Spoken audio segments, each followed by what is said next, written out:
Welcome to the Personal Development Mastery Podcast.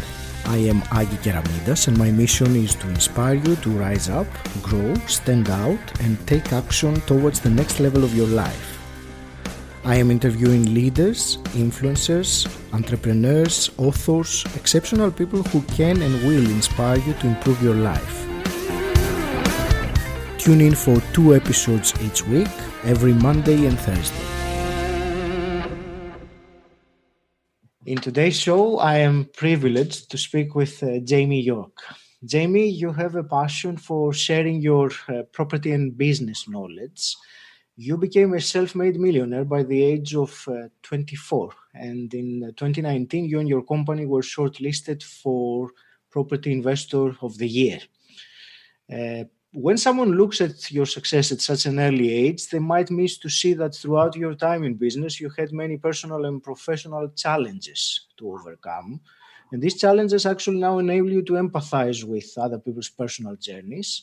So you are passionate about guiding others, and you have trained thousands of individuals over the past few years. Jamie, welcome to Personal Development Mastery. I am delighted to be speaking with you today. Agi, it's great to be on. Thank you for inviting me onto your podcast. I'm really excited about it. I love everything personal development, mindset, and things like that. And hopefully I can add some value to yourself and your audience in the next sort of half an hour, see how we get on. So yeah, brilliant to be on, and thank you for having me. Thank you. That's amazing. And we're going to talk a lot about personal development elements or things. Before I do that, I want you to give us a little bit of background. And in specific, I would like to ask you to give us a key defining moment in your journey, especially in terms of personal growth or milestone moment, something like that. Sure, okay, yeah. So a bit of background business-wise. It's hard to say when I officially started in business. You know, when I was at school, I always had little hustles, entrepreneurial sparks going on, you know, whether it was selling donuts in the playground. Do you remember Pokemon cards? Yes. Yeah, I used to trade Pokemon cards. I made quite a bit of money when I was little from that. You know, I worked on mini diggers, the paper rounds, yo-yos, loads of things, just sort of playing around at school. And then, you know, I've always had that entrepreneurial spark. I've always been interested and fascinated at how easy it is really to start making some money from these different things. And then as I end up sort of developing and pushing on, I end up going into the property sector quite a lot, and developed that out over the last 8 years. And and then as that sort of developed, made a load more money in that, started then using the skill set to then help other people scale their portfolios in terms of finding them the investments. And then I thought, well, hold on, now I'm building my own portfolio, showing other people how they could do theirs and charging a fee. Why don't I educate people on how to do the same? And so it was just this natural sort of development, as you're going through. And then I started branching into other things. So I own a few other businesses. And then I realized that as I'm developing these businesses, that actually pretty much every business that you have, it's the same mechanics. And it's almost a copy and paste system. And obviously you have to vary, diversify, alter the way you approach it. But it's very similar marketing. It's very similar sales techniques. It's very similar concepts, delivery. You need the same mindset to develop into all of these roles. And that's the sort of space and how it's developed over that time, I guess.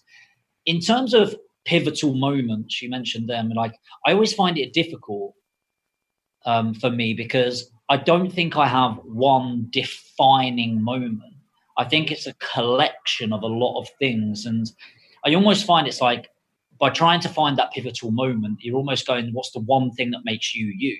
And, you know, there's always like the one buzzword or the line that sounds really good, which, don't get me wrong, is really good for marketing as well, right? Yeah.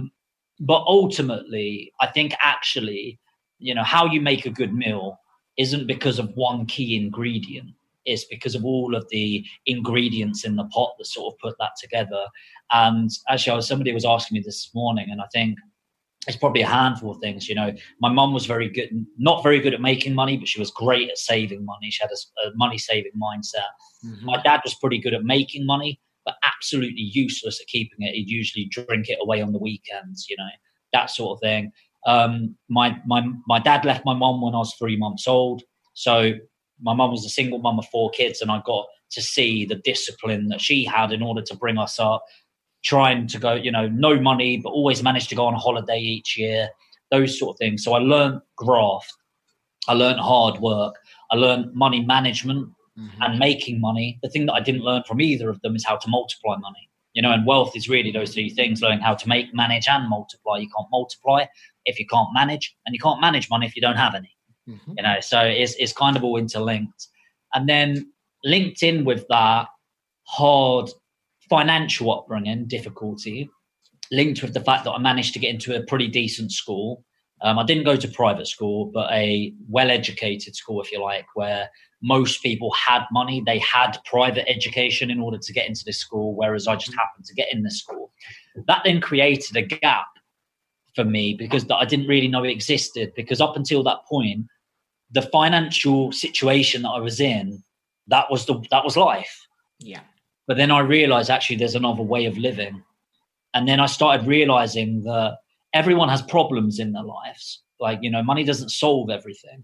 But what I realized is a lot of the difficulties and arguments in our household and what we couldn't do was often because of a lack of money. Mm-hmm. And I thought, you know what, I'm always going to have arguments with people because that's life. You're always going to have these disagreements. But I don't want to have to say no because I can't afford something. I don't want my kids not being able to do things because of that. So that gap was created. And then, you know, if you look at all of that, those recipes thrown in. And then when I was, how old was I? I was 13. It was in September. My birthday's in November. So I was 13, close to being 14. Mm-hmm. And my dad passed away of bowel cancer at that point, which is crap for anyone, let alone at that stage of your life when hormones are all over the place already. Yeah. And but that really gave me an appreciation for life and that every moment's precious in that moment. So now you've got all of those ingredients in the recipe, and really there's going to be a couple of outcomes. You can look at that recipe and go, oh, that's going to be a pretty tragic person, you know, overall, or you can understand why I am the way I am. And there was actually an image I saw probably about a week ago, and this person's dad was a raging alcoholic, and there were 2 brothers, or I think they were brothers in there, and one of them he's wearing what you might visualize as success. He has a nice briefcase. He looks like an investment banker, 3-piece suit, great jacket, and the other guy's a bum. He's on the street and he's got a bottle in his hand, probably looking a bit like me, actually. More like me, actually. Yeah, or you, Aggie. The typical homeless look that you got brought in there. And we're there, and they're asked the same question, you know, why do you think your life panned out this way? And both of them answer, because my dad was an alcoholic. Mm. And often it's not what happens to you, but how you react to it and what you place on it that has that outcome. So I think they're very pivotal moments in my life, and I chose to acknowledge the problems they created and offer up solutions to how I can develop past that. And some I did really well at, and some I failed at, and that's okay. But there's always positives to take from every negative. We live in this world of yin and yang balance that we have. There is nobody's life that purely negative things happen to them. And there is nobody's life where purely positive things happen to them. And even that wording, nothing happens to you, everything happens for you. And everything is an opportunity to thrive. So, yeah, I know that wasn't the question, but I don't think there is one pivotal moment in my life. Fine. I think there's a lot of stuff that's happened around me that I've decided to take on in whatever context that comes into. I'm asking, thank you for that. It was, you touched upon many things which I want to go deeper in a moment. But When I ask about these pivotal milestone moments, not everyone has them. Of course, our life is a succession of events or experiences or beliefs that lead to us. But many times, I'm sure you've come across it, there are some moments or some events that really change the direction of one's life. So it's always fascinating. Not everyone has them, but it's very impressive and it makes a fantastic story if one says, well, I turn from this to that. That story about the dad being an alcoholic and how it's interpreted, it's amazing, and it really proves that it's not what happens, it's how we interpret it, where you said. And there are many things about mindset that I want to ask you today. Let me ask, because you already mentioned it, and there is some elements about money mindset, because you know very well that the majority of people are having issues with money. You said about making it, holding it, and multiplying it. So for many people, the thought of multiplying it is like a dream, because even making it is difficult, of course, holding it. So if I were to ask you, what do you think is the main reason in the people's mindset that is lacking and they can't really create financial success in their life? What would you say? It's their relationship to money. Okay. Is what I would say. And what I mean by that is in my family, if I went to somebody in my family, I went, so how much do you earn? That's a bit rude, isn't it? Yeah. Just like, why is that rude? Why is that rude? Like, you don't go, what color are you painting your door? It's a bit rude. It's just a question. But that's how we treat money, isn't it? It's a very private affair.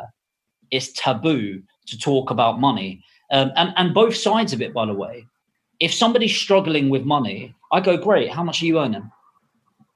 How are you spending your money? Because actually, if I don't know those problems and I don't know that, I can't help somebody. But it's also taboo to celebrate that you make a load of money as well. If you go, yeah, I'm a millionaire. All right, not bad. Yeah, that's a bit ego. Get over yourself. It's just like, why? Why? And often it's your relationship to money. And if you can't talk about money, how do you expect to talk about building it up? People talk about personal development, and actually, personal development to the average person is a bit woo-woo. Right? It's like, oh, here he goes. When I started reading personal development books, there's a book called How to Win Friends and Influence People. And whenever friends or family came around, I've got bookshelves. I've got a lot of books. I like reading. I would always hide that book.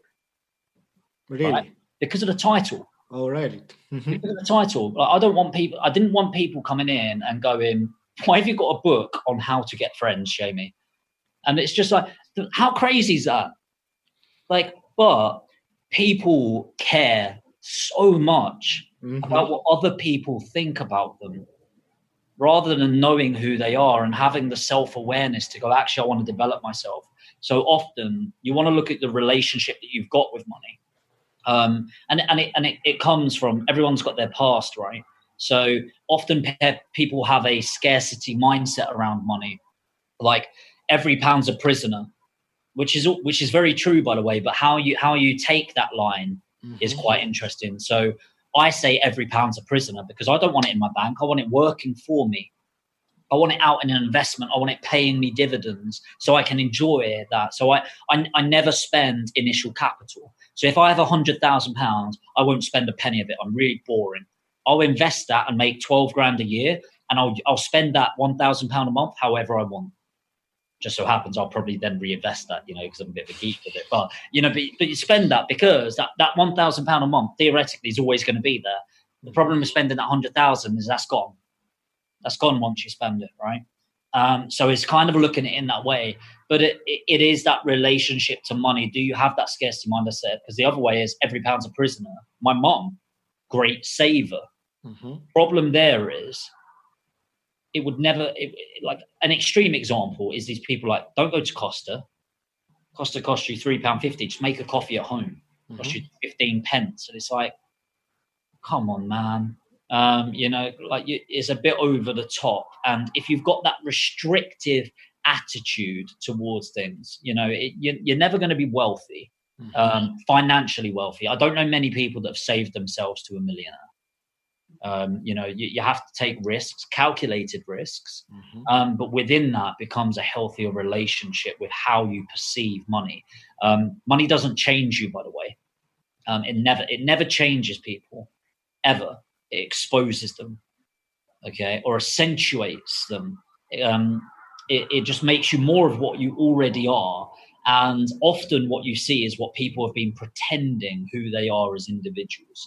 So if you're a charitable giving person, when you're a millionaire, you can give a lot more. You can help a lot more. If you're an arsehole with no money, you're even more of an arsehole with money. Yeah. And you think that money gives you power of some kind. And those are the people that think that money makes you better. It doesn't make you better. Don't treat somebody with money with money as more than they actually are. Treat them with respect if you want financial advice. But it doesn't make them a better person. It's just more of what it already is. So it's always accentuating or exposing who you are. That's a great answer. Thank you for that. What you just said reminded me, you had a very popular post on your social media a couple of months ago, and you were saying something like, after a certain level of income, after exceeding a certain level of income, then most of your needs or most of the things that you would want come fairly easily to you, but still you strive, or people strive, to earn even more money than that. Yeah. And it was a very intriguing conversation about what really drives, whether it is the challenge of making more, because obviously after a point you don't need it for yourself. However, you said giving, contributing, all this, you really need, the more money you can put into that, the more you can make an impact and a difference, isn't it? Yeah, it's really weird timing that. So that was a post I did on the Disruptive Entrepreneur community on the 8th of May. I don't have an incredible memory, by the way. It's just pure chance that between my last interview and this one, I popped on Facebook and somebody commented on it. Oh, really? Okay. Was it you? No, I don't think so.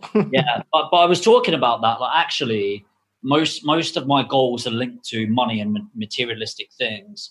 And I started reflecting on that and going, is that a bad thing? And actually, no, probably not. Because actually, once you've got money, you don't need to say no to many things in life.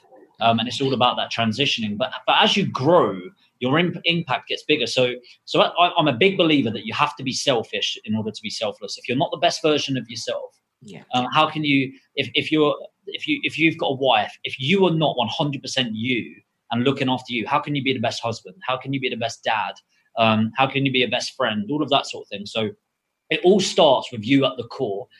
And then once you've looked after yourself, your financial future, then it's maybe your family's. And then you start looking at that. Then, your vision should always be one step beyond you. If you're just starting out, maybe don't try and get people on Mars right now. Okay. Don't go all Elon Musk. Right now, you need to look after you. Then it's looking after your family, then your county, your local area, then your country, then maybe the continent. Then maybe you want to make an impact on the world, and maybe then you want a global vision. But ultimately, as you expand yourself, you can then expand the thinking of other people. And as you look after yourself, you can look after other people. But ultimately, you need to realize that if you want to have more and more impact, often that does involve more money. It doesn't have to be your money all the time, but access to money and power within that. And as long as you're using those two things for good, you're going to have a really great impact on the world. And that will pay you more than anything that you realize. And you mentioned the word materialistic earlier on.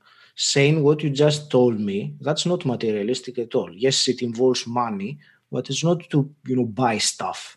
That's for me the materialistic part of it.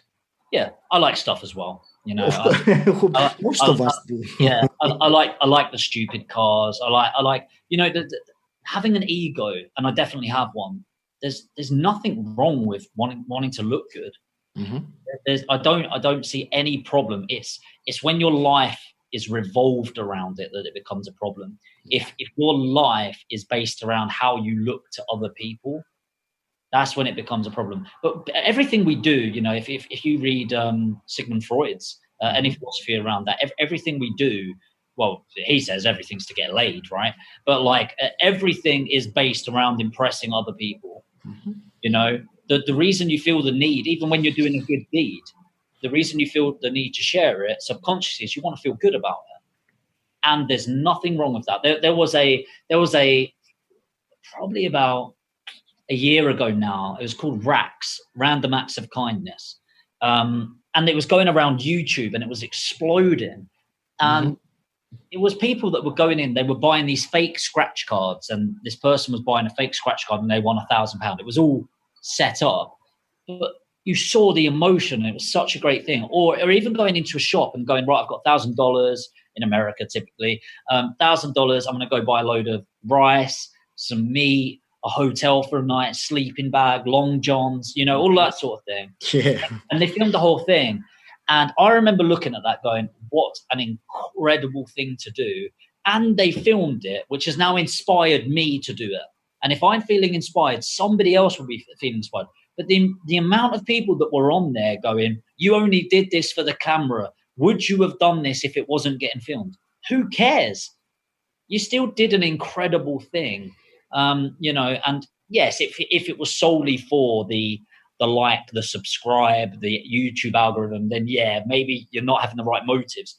But there's an argument where you're still getting the same outcome, right? But if you're doing it because you think it's the right thing to do, there's worse ways to spend £1,000, right? Absolutely. And there's nothing wrong to gain something in return for that. I mean, as much as there's nothing wrong with doing a good deed and not telling a soul about it, which is great for your own soul, but I don't see what's wrong with doing an act of service or an act of kindness and gaining some visibility or whatever it is. Of course, provided that you don't do it for that reason. Yeah, I'd even argue that it's better getting some gratification for it, because ultimately, one, you're going to feel good about it. And when you feel good about it, you're more likely to do it. If you get public recognition for something, you're more likely to do it. Sure. You know, and you're more likely to inspire other people to it. Exactly. You know, why wouldn't you want that going on? Why wouldn't you want other people to get involved in that movement? Yeah. You said earlier on something like money won't solve all of your problems. And yes, that's true, but it certainly can solve a lot of them. Maybe not all of them, but a lot of them. Yeah, you know what? There's a lot of problems in life. That money is oxygen, okay? And if the problem is, you're never really focusing on the bigger problems in life. I once went to my mum. You know, Steve Jobs apparently used to look in the mirror each morning and say, you know, something like, if this were my last day, what would I be doing right now? Or am I really happy doing what I'm doing? And if it were too many days, he didn't have like 3 days and that's it. But if there were too many days in a row that he was doing, he'd just stop it. And money facilitated that. Money allowed that to happen. And I said it to my mum, you know, I said, Mum, when's the last time you said, this was about 8 months ago, I said this to her. I said, when's the last time you said to yourself, what would really make me happy in life? And her response really broke my heart. She just said, Jamie, most of us don't have the privilege to ask ourselves that question. And I was just like, oh. And I genuinely believe that's because of money, because she didn't have that oxygen. You know, and things are going to be very different. And that's part of my motivation to help build that up and make sure my family are financially secure also. But it doesn't solve problems. It makes way for bigger ones and better ones. Problems are not bad things. You know, it's adversity in life is where prosperity comes from in all areas of life. It's not something to be avoided. As humans, we are solution providers. And wouldn't you like the big problems of how am I going to build that school out in Africa, rather than how am I going to donate £5 this month when I'm really struggling to pay my own bills? You know, and bigger problems, bigger responsibilities, bigger solutions, bigger meaning in life I personally think that's what's really exciting, and what we should all strive for, to be the best version of your life. I had the privilege of having a good chat with David Goggins. Don't know if you've heard of him. Of course. And I interviewed him, arm wrestled him as well, and absolutely smashed him, by the way. I did. That's hard to believe, but anyway. Yeah. I did actually arm wrestle him. Okay. He flattened me in about 10 seconds. It was like, go. But as he was talking about, his aim in life is when he goes to heaven. I'm not a religious person, but he was talking about let's say heaven's real. And he was like, when I want to get there, he was like, I believe that God, before letting you through the pearly white gates, all of that, will show you a version of you. And that version of you is the person that said yes to the opportunities, the person that did the best that they possibly could, pushed themselves as hard as they possibly could to have just a fantastic life, a giving life, a thriving life, a life of abundance. And he said, I want to look at that person like I'm looking in the mirror. I don't want to look at that person and see somebody that has something that I didn't go for. Yes. And that for me was like, wow, that's where I want to be. And naturally that's going to come with haters, because people don't like you. People like you doing too well, but not too well. But yeah, that really excited me, and being that version of myself was really exciting for me, I think. Mm-hmm. I think it was Sylvester Stallone that said, once you stand out and you are about a meter higher than the rest, they will line up in queues to chop you down, because many people don't like the ones that are standing out. You said something that caught my attention, something your mom said about that most people don't have the privilege to think about what makes them happy or what they would like to do. And I think that this should be a human right rather than a privilege for a few. It's part of why we're here, to be the most that we can, to share the most that we can, not just to survive. Yes, absolutely. It's a real shame, I think. It's actually upsetting. Everyone has the right to be happy. Everyone has the right to ask themselves, what would make me happy? But, most people, the reason they get to the end of their life, and this is the scary thing, we're all going to die, right? And I'm okay with dying. I'm really not scared. Like, if somebody told me I've got 5 years left, I'm genuinely okay with that. I don't want to, I want to carry on, but I'm not scared of that. What I'm terrified of is dying and not living. And, it's that whole everyone dies, but how many people truly live? Yes. And that's the thing that's quite scary for me. And I think it's so sad that people don't think they've got that innate right to be happy. But I've got a decent amount of money now, and I will go. There's a hotel in Dubai where it's the world's only 6-star hotel. It's just like, I'm definitely going to go there, and it's stupid. It's like 50 grand a night or whatever. I'm going to go there just to be like, yeah, I've done it. But honestly, I am just as happy sleeping in a $20,000 pound bed than on the floor up a mountain. Happiness is not actually what's going on around you. You can destroy, even if you're in massive debt. Let's say right now I am in crippling debt. I'm still here having the conversation with you. I'm in the exact same situation. Whether I go out there and they tell me they've lost a deal that's cost me 50 grand, or I go out there and they tell me they've done a deal that's made me 50 grand. I'm still the same person. I don't change because of that. It's like, the £10 note, £20 note, whatever. You can screw it up, spit on it, put it through dirt. You still want the £20 note, right? Mm-hmm. Most people will still say, yeah, I'll have that. Just rinse that off, no problem. Funny how you still place the same value on that £20 note, and yet we don't. We go through some mess. We get knocked about a bit. We get a little bit of a slap. And we suddenly think we're worth less and should expect less in our lives. Mm-hmm. That's unacceptable. That is unacceptable. You should always value who you are, because you have a 1 in 400 trillion chance of being alive right now. If that doesn't make you special, what does? Exactly. yeah. Exactly. It's in many ways. And by the way, the conversation has gone a completely different direction than what I was going to ask you, but I love it. So I think it's fascinating. And many times just these authentic conversations have much more meaning than prescripted ones. But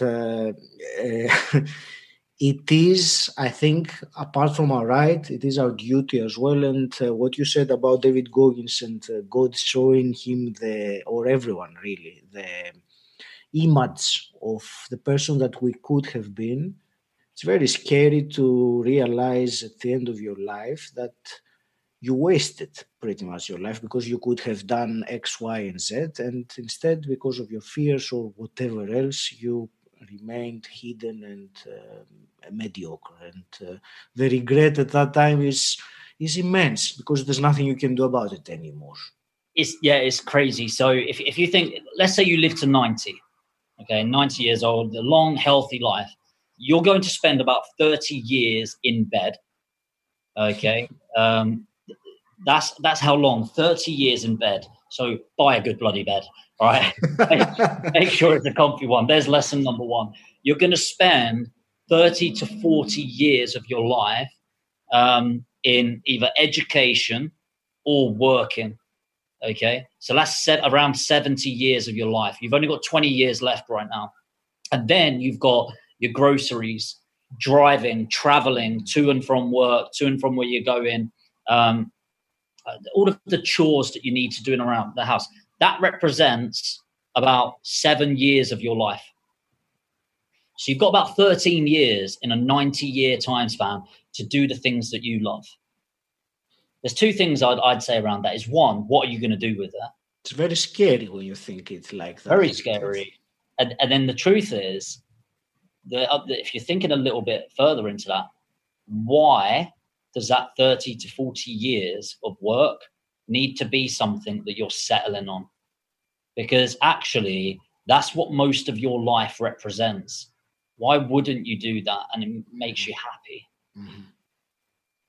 Absolutely. Shall we talk about that then, since you brought it up?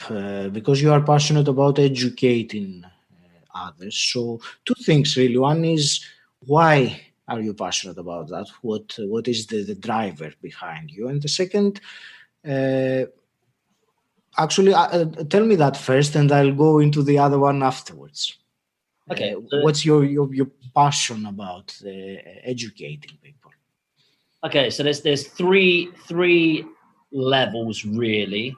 The first one and the most impactful for me is, once you get money, you know, money was always an obsession for me. Like, I always wanted to be a millionaire. Then when I got it, it was sort of like, oh my God, I am a net worth millionaire. And that lasted about a week. And then after that, it was kind of like, okay, I'm still driving the same car. I'm still in the same house. It's like, cool. And that's where people, I think, get that fix of upgrade the house, upgrade the car, you know, and then that lasts about a month. And then becomes that, and then you get confirmation bias where you finally bought your dream car, and then you realize it almost feels like every single other person bought the same car at the same time. And you're like, yeah, what happened here? You know, so often that's the problem with chasing the materialistic goals. So then when I started doing some education, it was absolute mistake. Or not mistake. It was not planned. I was at an event once, I got invited by a friend of mine, and a speaker didn't turn up. And I was like, oh, that's not good. And they didn't turn up, and they just end up going, can you jump on stage? Literally half an hour. And I was like, believe it or not, like, I'm actually pretty scared of being on stage. I do get nervous. People don't like, no way, but I do. I really do. And I can't remember. It wasn't loads of people. It was like 50 people, 60 people maybe.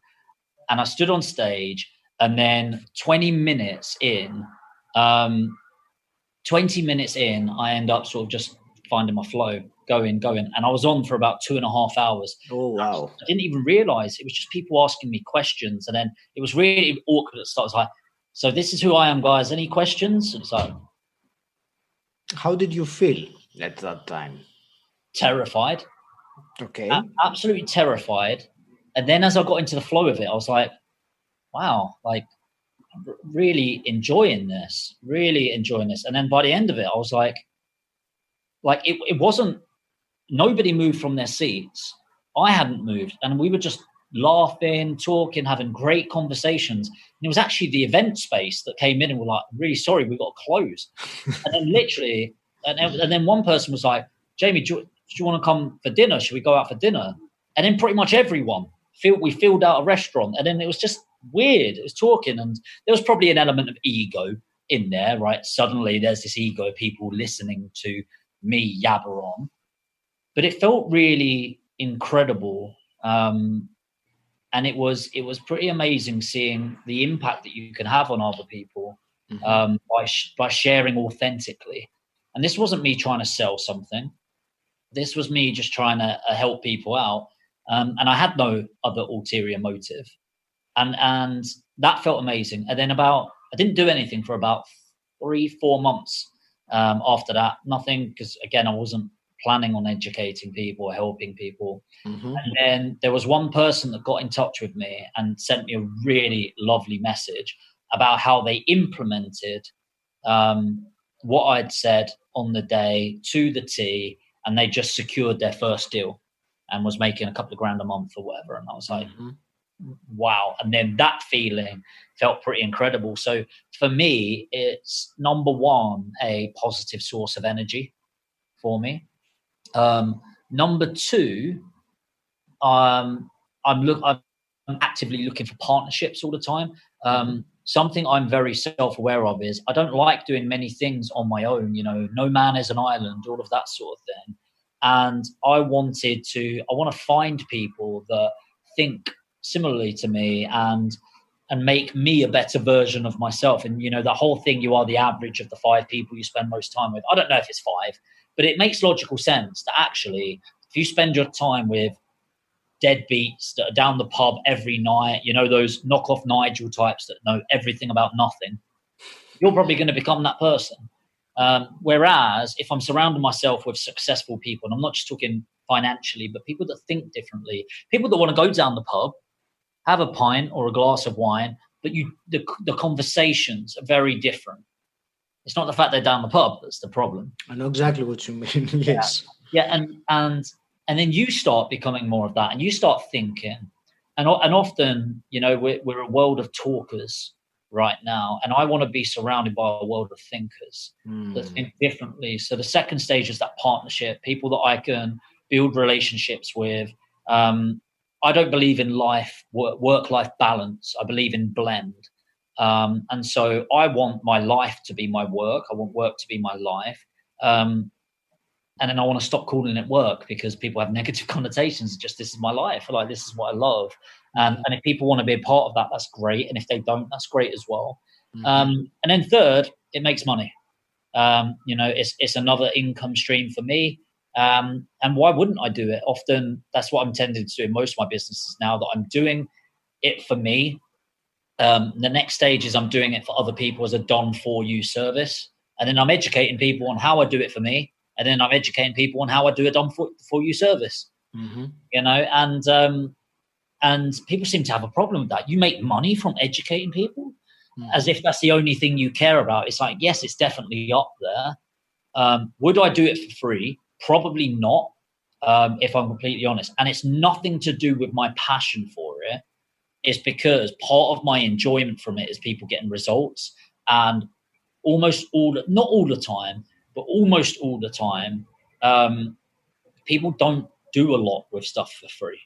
Sure. When people pay, they pay attention, Jamie. Yes, that's really good, actually. When people pay attention. But also, I'm self-aware enough to know that I'm not as invested into something if I've not been remunerated for something. If I'm here and I'm doing this podcast and I'm really enjoying having this conversation. I like this level of intellectual conversation. but I'm also aware that it's brand awareness. People might search my name after this. People might hate me after this. Who knows? Some people might like me. People might go on my YouTube channel. People might download it. People might end up investing with me. So there's a payoff, right? And I think it's okay to be aware of that. And outside of, business, if I get paid in my business roughly £1,000 an hour, am I feeling that motivated to just have a one-to-one conversation with people, taking up an hour of my time where I'm getting no benefit? No, I'm not. And I'm okay accepting that. And I don't think that's a bad thing to go for. So yeah, those are my three reasons really. So it's my passion of helping and getting that payoff. It's my passion of partnerships, and it's my passion of money. That's fantastic. Also, explain to me your thoughts on traditional education versus self-education, because the kind of education that you do, or Dale Carnegie's book that you were hiding, that you said, are self-educating books. So what are your thoughts about what's going on with education, in the broad sense of education, of course? I think the educational world as is how it largely needs to be, or for the country to function. A shepherd needs more sheep than sheepdogs. And the world needs more sheep than lions. You can't have a world of pioneers. You can't have a world of entrepreneurs. You can't have a world of people that want to work and contribute. You need people that leech on the world. And every animal has every parasite has its place in the world. The chaos theory, butterfly effect, and having an appreciation for everyone's and everything's place is there. But with the education sector, you need to breed sheep. You need people that want to work for other people rather than work for themselves. You need people that are going to follow that. It's the same thing here, and it's really weird talking about this. Like, obviously, I've got staff. Thank you, Katie. Want to be bringing me a coffee? Thank you. But talking about staff, I need people that want to work for somebody and be a part of a vision instead of head the vision. Yeah. I'm very aware, because I talk about entrepreneurial things, that I'm more likely to have staff listening to this, my team listen to this and going, actually, I want to go set up on my own. And good luck to them if they do. And I'll do everything I can to support that. But ultimately, most people don't want that. So I do think we're breeding sheep, but I'm not sure that's necessarily a bad thing, if I'm honest. What I do think is, I think the education sector needs to incorporate more money management. I know that home economics used to be a thing. I never had that at school. I think it got stopped. But I don't really know what it was. I think it was mainly about cooking and stuff like that. But general home skills, how do you balance your books? How do you know what an asset versus a liability is? How do you know if your net wealth is up or down? How do you know if you can afford something? Seems like a really basic question. That's really obvious to a lot of people. But for 90% of people, they don't know until it's too late and they're tied into a contract. And it's like, shit, what do I do? So I do think that should be really good. I think more personal development should be in. I think mental health awareness is on the up. And I think schools need to react to that, or be more proactive to react to that. Because it's becoming more okay to say, I suffer from anxiety. It's becoming more okay to go, actually, I feel a bit depressed. And I think they need more funding. I think teachers are very much underpaid. And, you pay people how you want them to perform.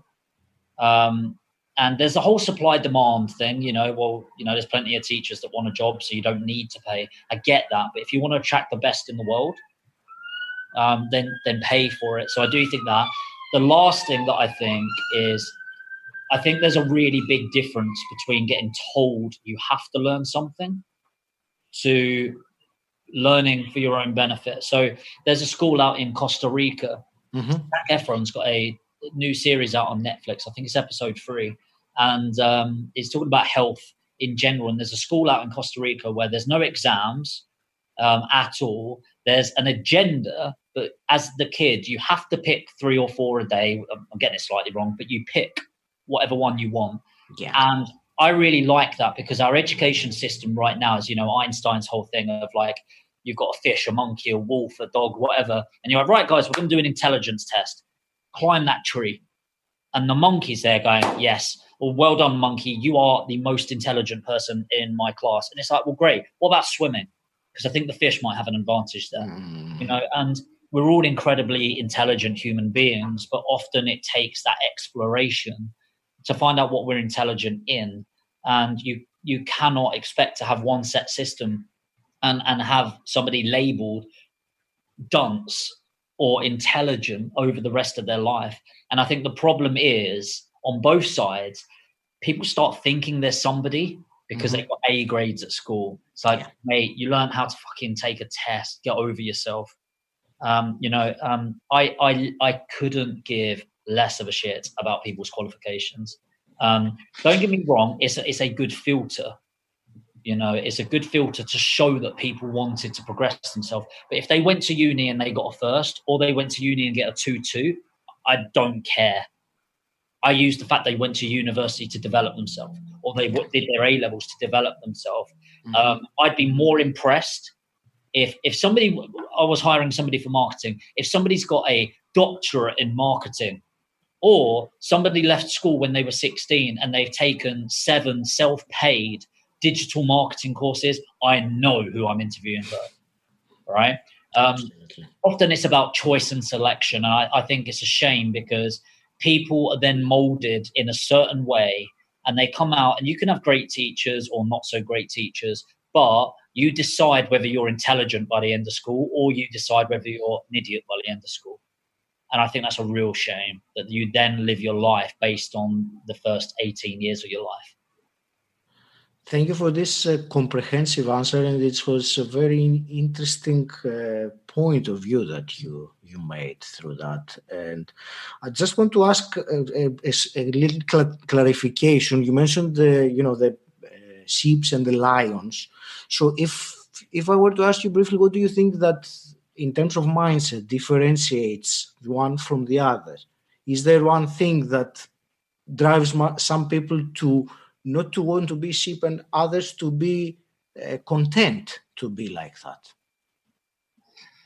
I think there's probably 2 divisions, if I'm honest, Aggie. I think there's freedom of thought. Yeah. So which we all have, or should have anyway. we all have the ability to have, for sure. The ability, yeah. The thing is, when you've had your way of life, you're often conditioned in stuff. People that are abusive in life is probably because they've seen abuse in their life, almost all of the time, in fact. So I'm not taking away from their responsibility, but you are conditioned to think and act in a certain way. And I think that's the first thing that divides is, I had a friend and he seemed to know so much. This was about 7 years ago, and this got me really thinking quite differently. And he was one of those really annoying people that you hated, that you loved him. Like, you could talk about art and he'd have a really in-depth conversation. You could then talk about science and he knows a lot. You could talk about pretty much everything. And he seemed to know a lot about a lot. And I said to him once, I was like, how do you know so much? He was like, well, I don't really. He was like, I'm actually quite ignorant. And the more I learn, the more I realize how ignorant I am. I was like, oh, you smart ass. And I was like, no, come on, how do you know? He was like, well, when's the last time you thought, I wonder how that works? And I was like, pretty much every day. Like, I'll see something. I'm like, I wonder why that is, or I wonder this. He was like, cool, what do you do about it? I was like, don't give it much thought, carry on. He was like, yeah, but he was like, but I make a conscious decision on at least one thing a day, that if I don't know how something works, I'll look at it. Only takes 5 minutes, and then I either remember that fact or I don't. But if somebody brings it up, you're probably going to recollect it. And I think he was like, I've done that for years and years and years. So now I know a lot compared to most people. And I thought, wow, that's a really unique way of doing things. And I've done it since, and I absolutely love it. So I can have comprehensive conversations about things. How many people do that? How many people even think to do that? Not many. Not many. often people are brought up with these confines inside the square, and so even freedom of thought is within that square. It's very difficult to break outside of that mold. So that's the first level. The second level is, even if you can, do you want to? Because actually, if you do fit in that mold, it's a pretty easy life. In general, you know, you've got all of the problems that everyone has, but security-wise, you go and get relatively well educated. You don't need to go to the best uni. Go and look for a job. There are jobs out there. There's always jobs out there. Yes, there's harder times than that, but there's never a case, you know, there's no jobs. Yes, there are. There's thousands of jobs every single day posted across the UK. Move if you have to. But in general, you can get a decent education. You can get a decent job that is enough to pay your way, a couple of meals out a month, a holiday once a year. A majority of people can have that. And actually, everything you want in life is outside of your comfort zone, right? But not many people are willing to go outside of their comfort zone or expand their comfort zone. So I think it's often people talk a lot about what they want, but then don't often take the action to get there. So you have to question, do you really want it? Because if people then go, well, I don't know how to get it, it's just like, that's another version of, do you want it? Because there's a lot I don't know. A lot I don't know. I'm at that stage of my business where everything's bloody new. There's new problems, you know, as the team grows, there's going to be people that don't like each other. There's going to be people that like each other a bit too much. You know, all of that for my liking in the office. And I have to deal with those things. I don't know how to deal with it. I learn. And because that's it. You know, you are what you consume. You are who you surround yourself with. You are what you eat. You know, all of those things. And they're very basic concepts. What are you taking in your body is gonna, if you look at your body and you don't know what you're looking like, what are you eating, how are you sleeping, what exercise are you doing? Very simple. It doesn't take a genius. If you're fat, eat less. You know, if you're too skinny, eat a bit more. If you're a bit flabby, get down the gym and lift some weights. You know, it's very basic principles. If your mind is a bit, stop watching shit on TV. Start reading a decent book.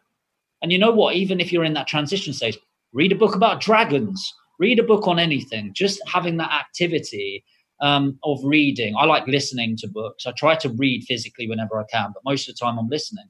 You know, instead of going on an hour's drive and listening to a radio all the time, and I'm not saying every day, why not once a week make it your podcast day or make it your book listening day? And if you're feeling down, and I often think this, if you're feeling really down in yourself, if you look at what you've consumed in the last 2 weeks, if you look at mentally, and if you look at what you've eaten in the last 2 weeks, if you look at how you've slept in 2 weeks, and the final one is, look at who you've spent your time with in the last 2 weeks, that will often tell you everything you need to know about where you are in life and where you're going.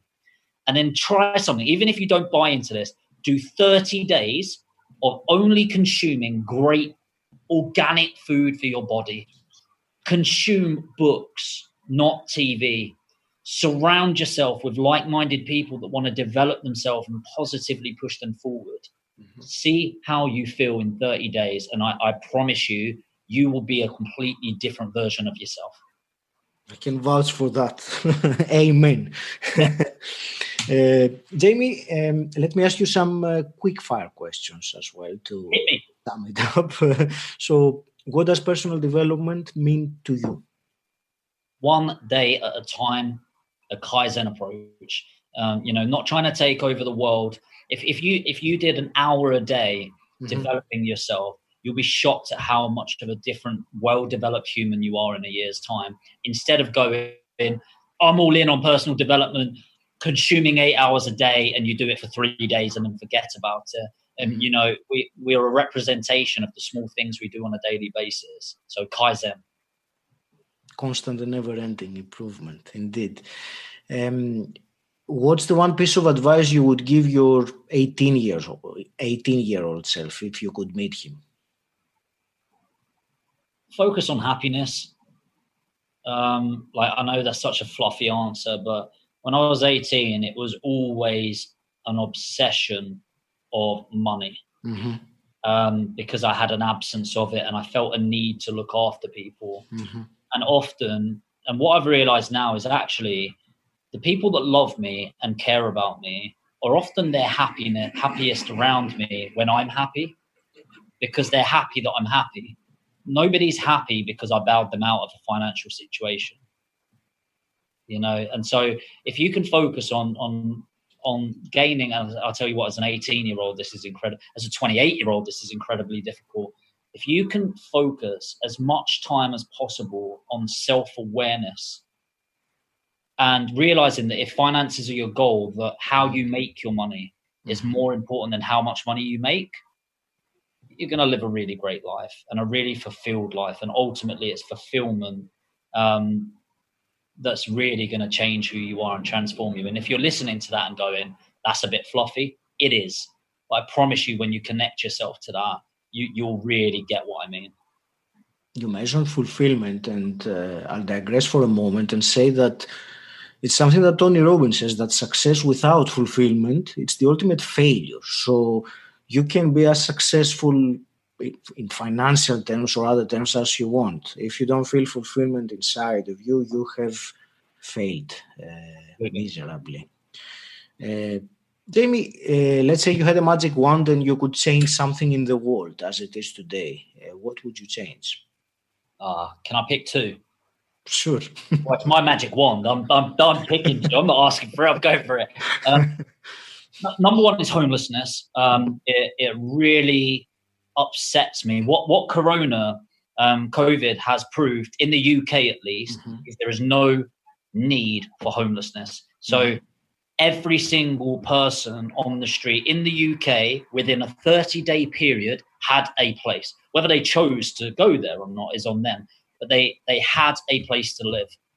And so that means the resources are there. There's just not the allocation, which shows as a country we're focusing on our GDP and value growth rather than looking after the people that really want it, right? So that's one thing I'd really like to have an impact on. The other is education. And I'm not actually talking about self-education here. When I was 15, I was part of a youth council initiative, which was trying to get kids like me off the street, really doing stupid things like graffiti and stuff like that. And I was a little shit. And it really helped. And part of that program was flying over to the Gambia in West Africa. And we had to raise money. As a group, we raised 30 grand. And we went out there and we built part of the school. And it was an incredible thing to be doing. And there's two things that really got me is how happy people were, like just so happy. Just to see a white person was really weird for them, and they were like, "Oh my God," like poking you and pulling you skin, like that. But also, there was a girl that I met there, incredible young girl, and to this day, possibly the most intelligent person I've ever had the pleasure of meeting. And I remember saying, like, "What are you going to do? You know, you're going to be a doctor. You think doctor, banker, the whatever it is that comes up." And she went, "No, I'll be on the fields." And I was like, "What do you mean?" And it was like, "Yeah, my dad's on the fields, my mum's on the fields, my brother's on the fields. That's what we do as a family. That's what we're going to do." But she wanted more. And it really pissed me off, the fact that I'm white, I happen to be born in England, that I've got so many more privileges than so many other people.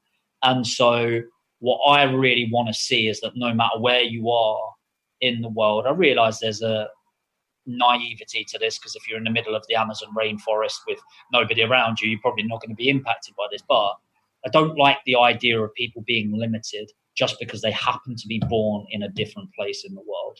And that's something I'd really like to have an impact on by the time my time's done here, is to make sure the availability of high quality education is as far reaching as possible in the world. That's great. Thank you for that. Jamie, is there anything you were hoping I would ask you today and I completely missed it? No, like I didn't come on here with any expectations. For me, it's just having a chat with somebody that I think, yeah, this is a really good conversation, and I thoroughly enjoyed it. And I hope your audience get some value from it, but I can certainly say from my perspective, I got a lot of value from it. So thank you for having me. You know, I hope it's added value. And if any of your listeners want to reach out to me, have a chat at any point, you're more than welcome to. You know, I'm not going to try and sell you anything, don't worry. But yeah, I hope that I've just added some value, really. And Jamie, before I ask you how can people connect with you, just one last quick question. Do you want to share with us a big breakthrough that you had recently, or aha moment, a really big one? Okay, quite a timely one then. Is what day are we on? I don't even know what day we're on. Thursday. Last Wednesday, I ended up having a bit of a breakdown myself, and just crying, you know. And I sort of came to that thing where during lockdown, obviously I've been isolated. We're now starting to get staff members back in to the office, but my life has been my bed and this glass room that I'm in, really. You know, and that's been it's almost 4 months now, isn't it, really? Yeah. And that's been my life. I've not seen family. I've not seen friends. I'm up in Leeds right now, and family are down in Kent. And so, you know, I realized that I've been working so hard and focusing on just replacing everything with work, 7 days a week. We're talking 100-hour weeks. And I had that breakdown, and it actually stemmed from a mentee. He's 37. I was talking to him, and he was saying about his kids. And for some reason, I got this flashback with when I was 11, 12, I lived with my dad. He was 36. And as I said, my mum and dad split up when I was 3 months old. So this was the first ever time I lived with him, because me and my brother were arguing. It was too much for my mum at the time. And I loved it. I loved living there. And I used to do his invoices for him and stuff like that. And I remember once saying to him, I'm sure it wasn't as profound as this, but my memory of it at least was like, I see you a lot, Dad, but I don't really know you. And my dad was sort of like, well, what do you mean? I was like, well, I see you a lot, but I don't really know you. We don't actually spend real quality time together. And when I do see you, it's down the pub when you're giving me 20 pence to go play pool with my mates. And he said, look, it's 4 more years. It's like 4 more years. I'm grafting. I'm trying to get a different life for us that, you know, completely change everything. And what we're going to have is when I'm 40, we're going to have a life that's completely different to the upbringing you've had so far. And he died when he was 38. And it really suddenly hit me. Like, I was not just a little tear, I mean, crying. And I was just like, wow, like, where did that come from? And I realized that I've not been living in line with what I want to represent and what's authentic to me. And I'd spent more time trying to portray a life in the last 4 months than I'm actually looking to achieve myself. And so that was a really nice aha moment. And sort of going, so then that weekend I thought, you know what, I went down south. They started to ease up the lockdown now. And I spent the weekend with my family. I did no work whatsoever, spent time with my niece and my 2 nephews.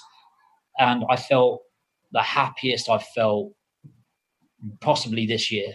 And it was such an incredible moment. And I think no matter what dream you're chasing and how hard you're chasing it, don't lose the connection to why you're doing it in the first place. People talk about their whys a lot in wealth. You know, why do you want to work so hard? And one of the most common ones is traveling or kids. Those are the 2 big ones. I want to travel more and kids. And 5 years on, you go, how much traveling have you done? And how much time are you spending with your kids? And you still tell yourself, it's for my kids. It's just like, your kids don't need your money.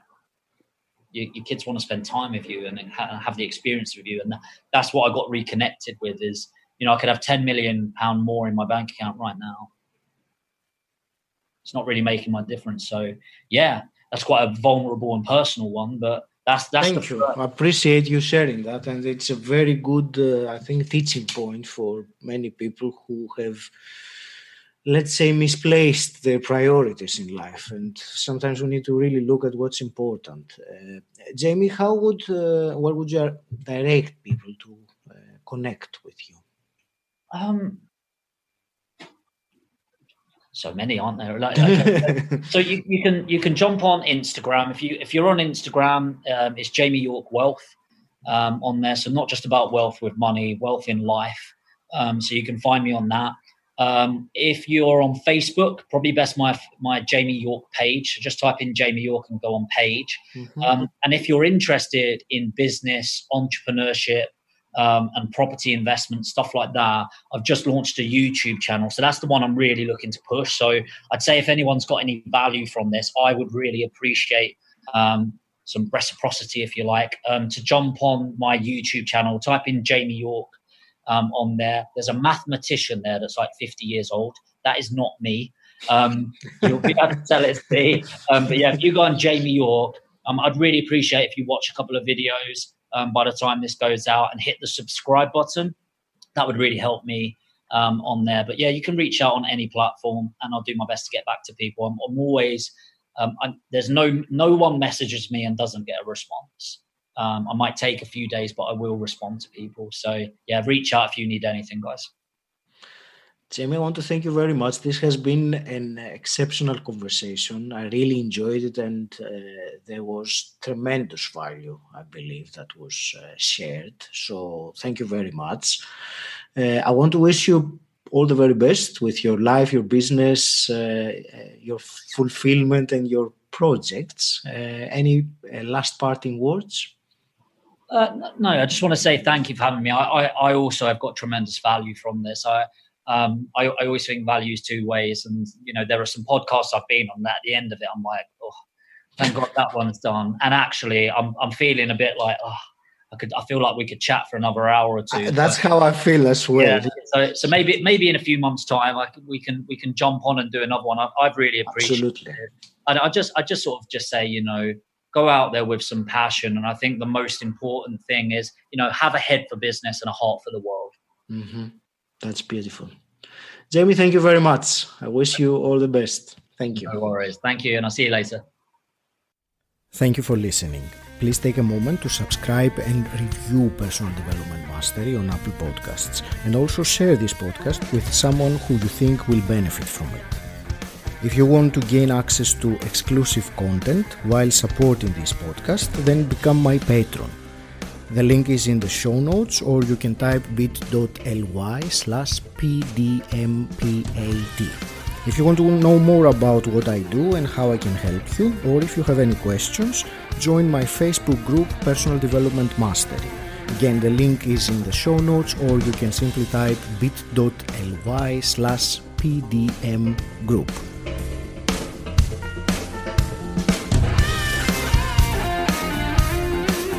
And until next time, stand out, don't fit in.